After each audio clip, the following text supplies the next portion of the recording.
Salut à tous, c'est Dark Lilou.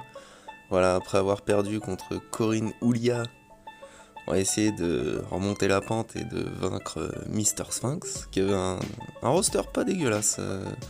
Revan et DRG13 avec un ou deux de plus, je sais plus exactement. Du coup, on va voir la table. On va partir sud, hein, comme d'habitude. Donc là, on va finir par l'appeler le Classico. Je me le tape à chaque fois ce match. Donc là, on va faire en avance rapide, c'est quand même nettement moins chiant.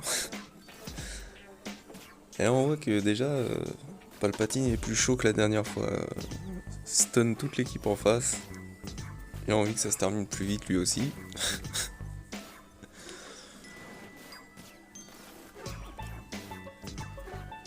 Donc voilà, le départ classique.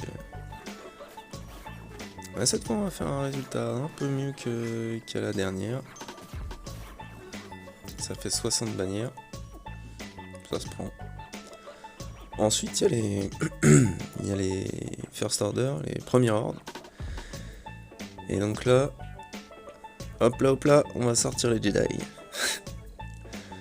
En fait, ils me serviront à rien.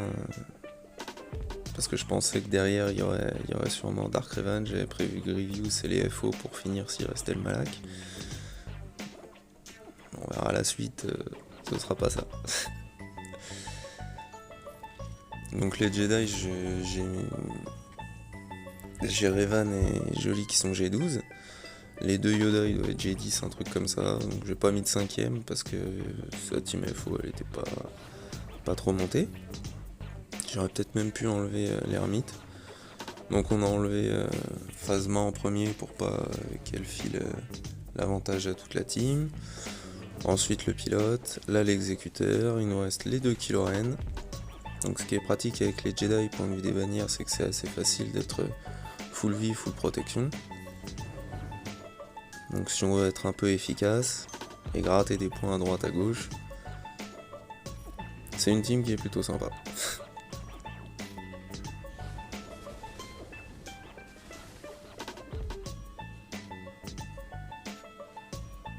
Voilà, après il n'y a pas trop à ajouter. On va finir Kylo Ren avec masque.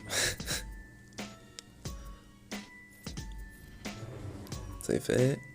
Et ensuite, il ne reste plus que Kylo Ren sans masque. Le focus de Revan. Et Yoda qui finit. Ça fait 61 bannières, c'est propre. Ça se prend. Impeccable.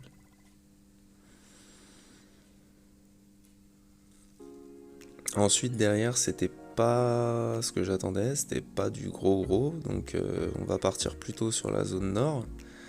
Et là, on va faire Padmé contre les NS, contre les Sœurs de la Nuit. En fait, c'est plutôt un super contre. Déjà parce que Ahsoka a son dispel à chaque fois que vous allez faire autre chose qu'un basique avec un personnage de votre équipe, comme elle est appelée et qu'elle dispel, c'est super cool pour la zombie qui tourne tout le temps. Ensuite, parce que là en plus c'est Talzinid, donc quand une sœur de la nuit va mourir, si une sœur de la nuit qui est encore en vie fait un basique, elle va appeler la sœur de la nuit morte à faire un basique aussi. Mais du coup, vu qu'on n'a pas de mets, nous, ça va nous avantager plutôt que nous désavantager. Donc ça reste hyper intéressant. Et puis après, c'est pas de même pas up. Anakin, il tabasse plutôt pas mal. Kenobi, on peut voir qu'il est dans le rouge, mais ça reste un bon tank, même en G9 peut-être. Je sais pas, G8, G9. Donc c'est plutôt un super match pour les teams Padmé. Après, moi mon 5ème c'est R2 parce que j'ai rien d'autre. J'ai pas Barris, j'ai pas C3PO.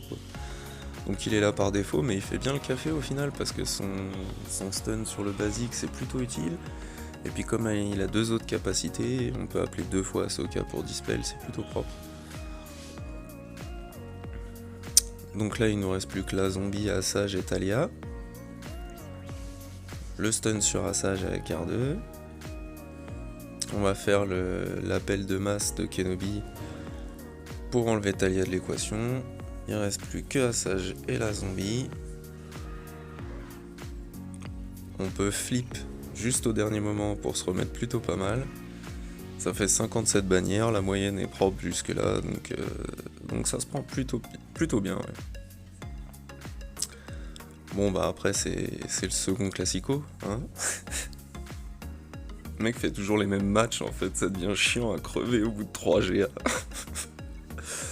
Bref, c'est les Troopers contre les BH. Et on va partir sur Zam parce que j'avais pas regardé sa speed à elle et de base c'est un perso qui est déjà hyper speed.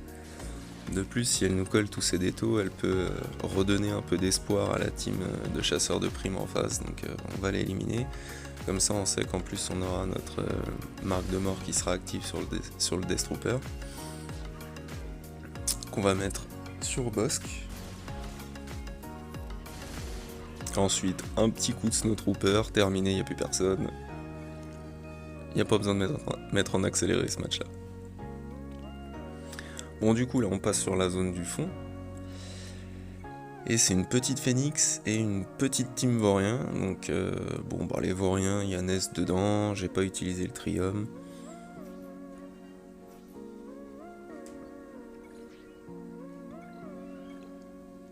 On va s'en charger, comme ça on a l'annihilation pour Nest, c'est parfait, les autres sont pas trop up en gear donc ça devrait aller assez vite.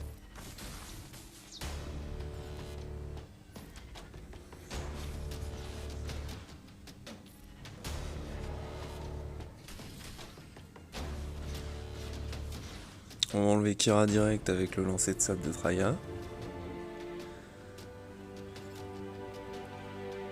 Ensuite, je savais pas trop. Puis je me suis dit qu'Iolo, finalement, il était temps pour lui d'y passer aussi.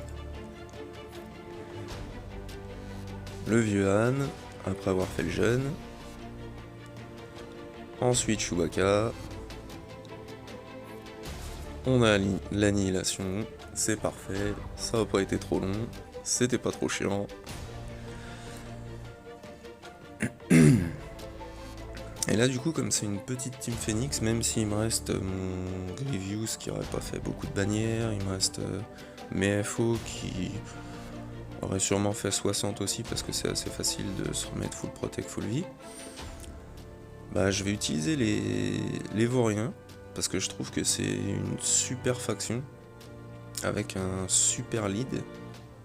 Pour moi le lead de Kira vu qu'il est valable sur tous les Vauriens, je le trouve vraiment ouf. En plus c'est des Oméga, il est pas Zeta. Et comme il y a beaucoup de personnages, bah, il y a beaucoup de possibilités d'équipes de Vauriens en fait. On va rajouter Watt même si c'est pas un Vaurien. Parce qu'on va voir qu'il va, bah, comme dans toutes les équipes où on met Watt, il va énormément apporter. En fait on va stun Hera direct avec Anne. On va filer la technologie qui fait que les tanks taunt s'ils ont de la protec et qui régènent 30% de protec à leur tour. À Bossk. Et ce qui va être intéressant sur Bossk avec le lead de Kira, c'est qu'à chaque fois qu'il va faire un coup critique, il va régénérer 10%. Ça c'est sur tous les persos, sur tous les Vauriens. Ça marchera pas pour Watt. Mais en plus, à chaque fois qu'il va faire un coup critique, il aura aussi plus 20% d'esquive des critiques. Cumulable 3 fois, donc ça fait plus 60%. Ensuite, la deuxième technologie, la pénétration d'armure, on va dire, je l'ai filé à Anne. Et sous le lead de Kira, ce qui est bien, c'est que les attaquants, quand ils font un coup critique, ils ont leur régène de protection de 10%, mais en plus ils ont plus 10% d'attaque. C'est cumulable 3 fois aussi, donc ça fait 30% de plus. Là c'est un Han tout pourri, 7 étoiles, j'ai 10. Mais au-dessus, ça commence à faire une énorme différence. En plus, ce qui est assez cool, c'est que à chaque fois qu'on va faire autre chose qu'un basique avec Anne, du coup il va appeler Chewbacca et Watt. Comme on lui a filé la technologie de pénétration d'armure, je sais plus quel est le nom du truc. La dernière technologie de Watt, on va la filer à Kira. Ce qui est hyper intéressant aussi parce que le lead de Kira pour les soutiens, c'est qu'ils vont gagner à chaque fois qu'ils font un coup critique, encore une fois, ils vont récupérer 10% de protection, mais en plus ils vont gagner 20 de speed.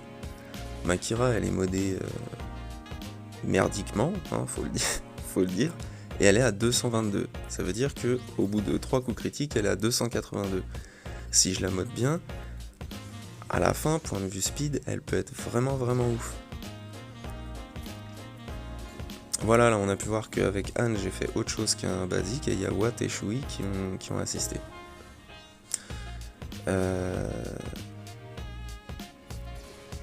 Là faut voir que, ok, c'est une petite équipe Phoenix et tout, mais en face il y a un seul 7 étoiles, le plus gros Gear c'est Boss qui est G11, sinon il y a un 4 étoiles, 3 6 étoiles, il n'y a pas de G12 dans la team, et on est full vie, full protect, il joue plus en face, donc je trouve ça vachement intéressant.